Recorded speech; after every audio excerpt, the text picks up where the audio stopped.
Normally, I try not to mention the names of minors on my channel, because they are minors. However, I do make an exception for those who have thrown themselves into the limelight, knowing full well what they are doing. Case in point, Greta Thunberg.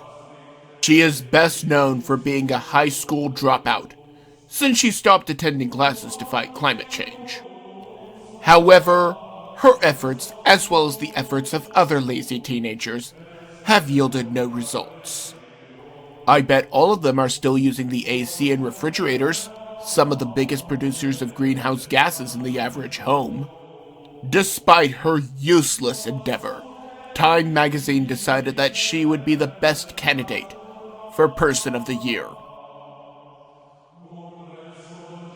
Sheriff Scott Jenkins of Virginia told reporters that he was prepared to deputize ordinary citizens to protect their right to defend themselves. Democrats place an exception in their gun-grabbing legislation for law enforcement. Thus, if these people are all deputies of the sheriff, they become law enforcement. This, of course, does need to be approached with caution, but it is an excellent way to follow through on both the oath to your office and to protect the people that you are sworn to serve. This does come on the heels of multiple cities and counties, such as some in Florida, that are making their districts sanctuary cities in regards to gun rights. After all, if you can make a sanctuary city for people that break into this country, it makes sense that you can make one for law-abiding citizens. This past November marked the sixth consecutive month in which border apprehensions dropped. This is in no small part thanks to a president that protects our national sovereignty. Private citizens are also constructing portions of the wall over major networks that illegals use.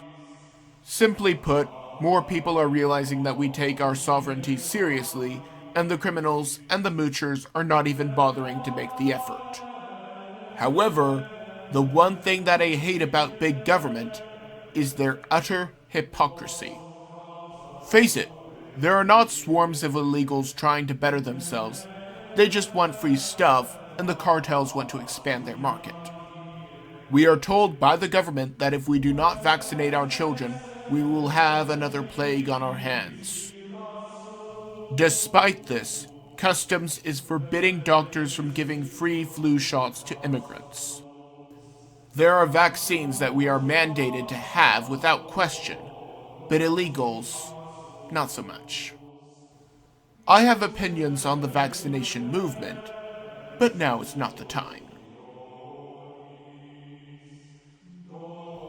In Manchester, England, Charlie Evans, the founder of the Detransition Advocacy Network, held a conference. The conference included several people who regret their transition. This makes sense considering that the vast majority of teens that identify as another gender get over this as they get older. One item that was discussed was the lack of data concerning the long-term effects of gender transition therapy. The experts there noted that there was little data about the long-term effects of puberty blockers, even if the present data was not already harmful. Since states like Texas are placing restrictions on abortions and other such infanticidal procedures, abortionists are trying to find other ways to make money off of killing children. As I noted a few weeks ago, these companies and groups have begun taking advantage of the digital age to distribute abortifacents via apps. Texas, however, is not going to stop fighting. Many are pushing to make this sort of thing illegal. Tell me, in what universe does it make any sense in the least to sell a carcinogenic drug online? Granted, liberals and civil libertarians believe that people should be able to take as many drugs as they want as long as they are only affecting themselves. These drugs, however, harm someone else, even if that person is quite small. A naval air station in Pensacola, Florida, was attacked by a Saudi national last Friday. The shooter was a member of the Saudi Arabian military, which in itself should already be a red flag.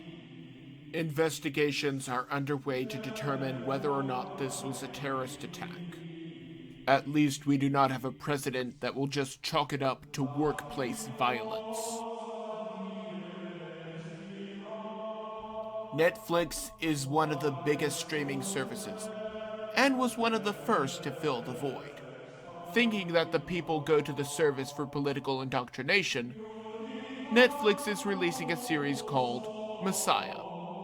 The main character is this unpronounceable name. This is the false Messiah or Antichrist of Islam.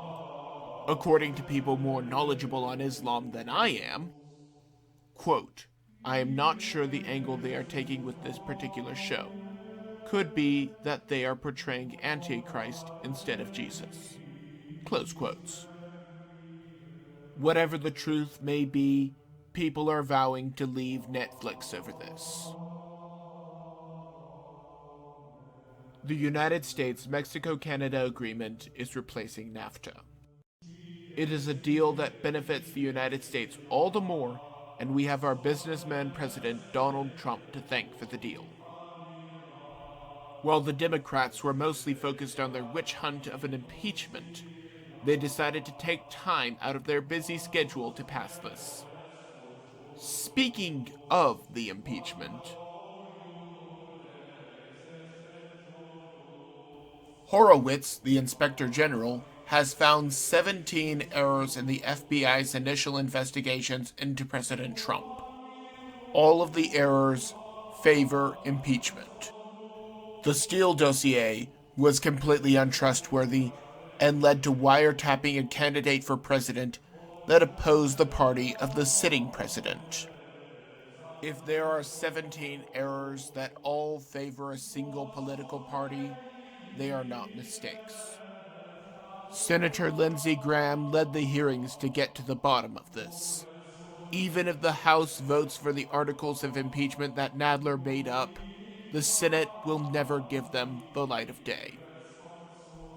Ironic, the Democrats have given President Trump victory in 2020. Graham also noted that if the FISA courts can do all of this to a candidate for president, they can do this to any citizen of the United States.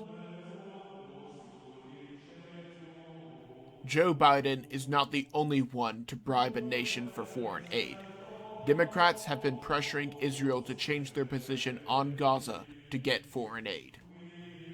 How dare an independent and sovereign nation allow its people to live within its own borders? It was just this week that an anti-Semitic attack took place in New Jersey.